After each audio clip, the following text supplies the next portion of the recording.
Joining us now is Professor Edmond Tayo, President and CEO, Political Economic Elemental Researchers and Strategists, or peers, to help us put into context the release of DPWH documents. Sir, good morning. Thank you for joining us. Merry Christmas.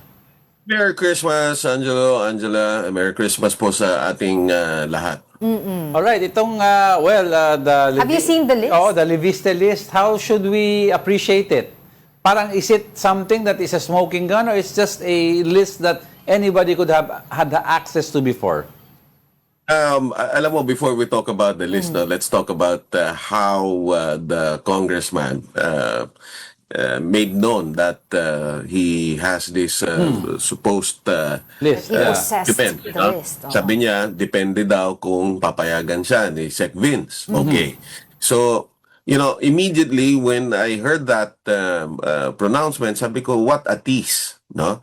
Kasi kung meron kang documents at you think that these are relevant documents, dapat inilabas mo na kaagad yan, no? Hindi yung dami mo pang daldal, sasabihin mo na meron ka, di ilabas mo na. Now, ngayon, nung nilabas niya, clarify niya kaagad na ito ay I think there was also pronouncement as far as his mother is concerned, no? Right. Precisely clarifying that, to be fair, this is what we've been clarifying the whole time, no? If you remember, I also explained that when we speak of insertions, natural lang yan sa Yes. legislation, no?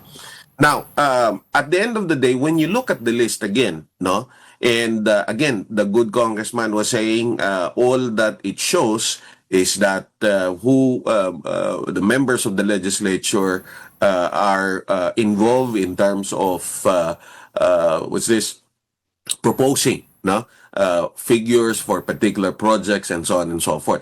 That's just a part of the puzzle, so to speak. No, again, there's nothing really that says that, hey, I'm Senator so and so, and I propose this amount, and this amount happened to be in my pocket eventually. Yun yung kailangan mong patunayan kasi doon, Yes, no? oo.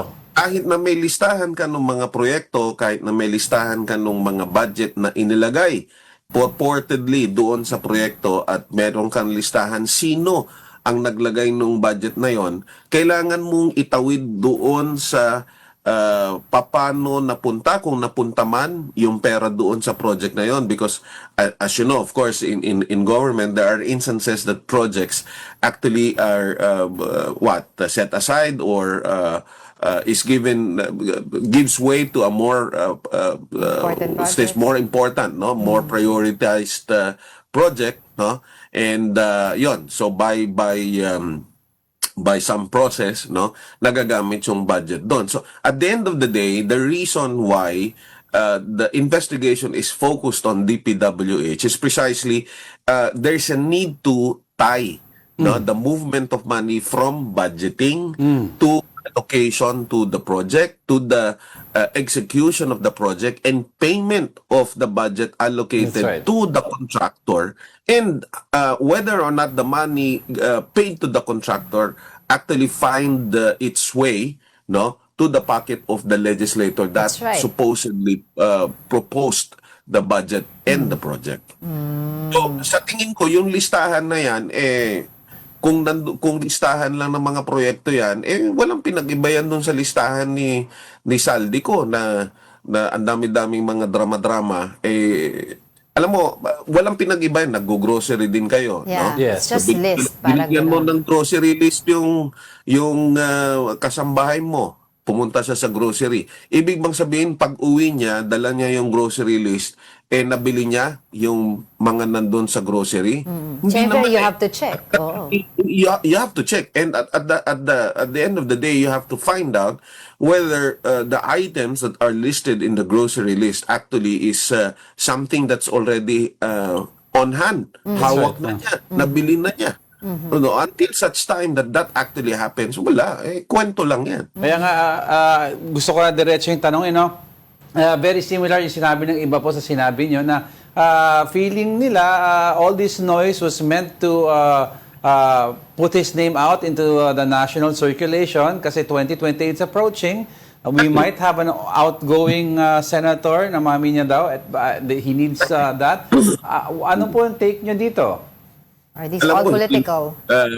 ang tawag dito, sabi nga nila, no, nauso na yung linyang hindi na kailangan i-memorize yan. Expected na. No? At the end of the day, again, what's it really, no, with these supposed young legislators that suddenly they are so noisy, and it's as if there's a particular group, no, particularly the Duterte group, no, who have been trumpeting the entry of these young legislators as supposedly accomplished. Yun yung sinasabi nila, magagaling daw ito at mga prinsipyo daw. Ako ang tanong ko, saan banda? Ano na yung na-accomplish nila at ano na yung napatunayan nila? No? Kasi hindi porke maingay ka, hindi porke yung naghahanap ka ng pansin, no? Merong isa diyan siya na daw yung next na papatayin, no? Ano ba yung mga ganung pananalita? It's glimpse of bad taste in the mouth, so to speak, Well, no? I was able to talk to him 2-3 days ago, if I'm not mistaken. I asked him why him. No, why the sudden interest in this, the whole fiasco, the whole scandal? Why do you think? Para naging advocacy niya. Bakit kailangan ikaw yung may hawak ng papel? Why do you think na ikaw yung kailangan pumunta kay Yusek Cabral to get these papers, etc.? And he simply said, because hindi ba dapat lahat ng lawmakers are interested in this? Hindi ba dapat we're also scrutinizing the details in this project, etc.? So what do you think of that answer? Tama naman, Angela. Tama naman, no? Regardless kung saang distrito ka, kung party list ka, and so on. Everyone's really a party to this whole fiasco. Kaya lang, hindi niya kinumpleto yung trabaho niya eh. Dapat kung nag-iimbestiga na rin lang siya, hindi siya tumigil doon sa listahan. So ang tanong ko lang dito, no, ginawa niya, kumuha siya ng listahan. Naiintindihan ba niya kung anong para saan niyang listahan na yan? So, doon ko ngayon itatawid doon sa argumento ng mga maprinsipyo ito at mga masigasig na mga legislator. Kasi kung ikaw ay masigasig na legislator, hindi ka titigil doon. Kasi kung ikaw ay nakakaintindi na legislator, naiintindihan mo na hindi natatapos sa budgeting yung usapan. Yeah. No? Kailangan mong itawid doon sa consummation ng project. No? At uulitin ko, yung issue kasi, yung word kasi na insertion, yun ang demonize nila kasi long-term yung planning eh. Yeah. No, plano na nila na i-politicize itong issue na ito, no? Yung insertion, madali mong patunayan yun kasi whether you like it or not, it's quite easy to secure documents that would suggest, no, how much amount of money was allocated for what project and so on and so forth. That's public, no? Pero ang mahirap patunayan dito kung paano na itawid nga itong budget na to doon sa project at paano nakarating doon sa bulsa ng mga sinasabi nilang proponent. Right. So doon pa lang yung insertion dinimonize na nila kasi ang gusto nilang palabasin dito, doon pa lang may anomalya na. Kung ganun, hindi lahat sila dapat involved dyan. Yeah. Tapos, sorry, no? But I really don't see any reason why someone is going to say malinis itong mga tao na ito and so on. Lahat yan dapat imbestigahan. Lahat yan sigurado merong parte dyan. Given that he had the documents daw since September, a lot are saying also na he had enough time from September until recently nung nilabas na yung listahan to trace yung the money flow, exactly like what Senator Ping did for the Blue Ribbon Committee. Senator Ping daw took 2 weeks to trace the initial flow of funds from insertion all the way daw to the actual project. Do you believe na ang dami na sana ng siwalat kung trinace ni Congressman to? Exactly, kaya nga sabi ko kung talagang marunong ito at naiintindihan niya. Yung pa lang, yung legislation pa lang, yung proseso pa lang ng legislation, kung naiintindihan mo, you should have gone beyond getting the list and exposing this list. Yung umpisa pa lang, sasabihin mo na ilalabas mo kapag merong go signal si Secretary Vince. Anong sinasabi mo? Merong control sa'yo si Secretary Vince?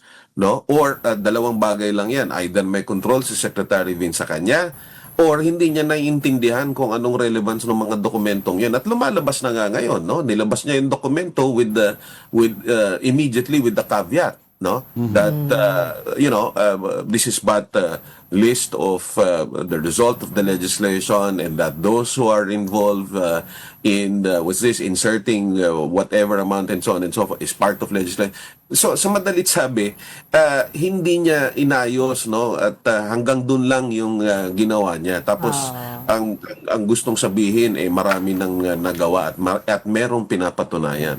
Well, in the spirit of fairness, since all sides all the time po kami, he did expose, no, prior to this possession of the list ng DPWH, he did expose si Congressman Guardiola and other proponents, if I'm not mistaken, na nag-bribe sa kanya, diba? Doon nag-start yun na yung involvement niya dito. Well, anyway po, maraming salamat sa iyong oras. Wala na po kami. Lang yun, Angela, yung point na yun. Sige po. Again, tama yun, no, to be fair. Kaya nga sabi ko, yung argumento niya na lahat dapat tinitingnan yan. Totoo naman, lahat ng congressman dapat tingnan yan. But also, after that expose, ano na nangyari? Kasi walang pinag-iba yung listahan doon sa sinabi niya na si Congressman Guardiola ay kasama sa insertion. Kasi nga, ulitin natin, yung insertion pwedeng mag-insert kahit sino sa Kongreso, sa mababang kapulungan at sa Senado. Right. So, in other words, it doesn't prove anything. After the whole time that he has in his possession these documents, he could have gone beyond it and investigated how the money changed hands. Alright. On that note, maraming salamat po muli sa inyong oras and hope we could invite you again. Maligayang Pasko ulit. Yan. Merry Christmas. That's Professor Edmund Tayo, President and CEO of Peers.